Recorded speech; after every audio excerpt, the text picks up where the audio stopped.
Collector Srinivas గారు ఎక్కడ రండి, ముందుకు రండి సార్. ఇటు రండి సార్, ఇటు రండి సార్. మైక్ ఇవ్వండి శ్రీనివాస్ గారికి, మైక్ ఇవ్వండి. ఇటు రండి. ఈయన ఫ్లోలో ఒక డైలాగ్ వేశారు, నేను కలెక్టర్గా చాలా బిజీగా ఉన్న రోజుల్లో నువ్వు జాబ్ వదిలేసి రా, నువ్వెందుకు జాబ్ చేయాలని చెప్పి ఇండస్ట్రీకి బలవంతంగా లాక్కొచ్చాను. అసలు జరిగిన విషయం ఏంటి ఇప్పుడు చెప్పండి. చెప్పండి జరిగిన విషయం, అసలు విషయం చెప్పండి. నేను వైజాగ్ జాయింట్ కలెక్టర్గా ఉండగా ఆయన F2 కథ రాసుకుంటూ పార్క్ హోటల్లో ఉన్నారు.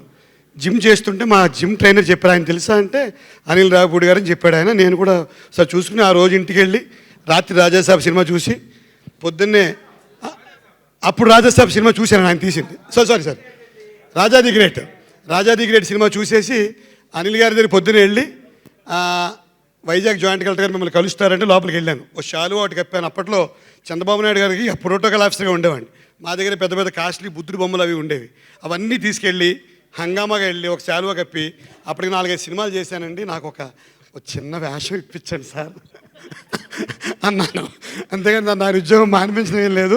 F2 హిట్ అవడం వలన నా అంతా నేనే బయటికి రావాల్సిన పరిస్థితి వచ్చింది.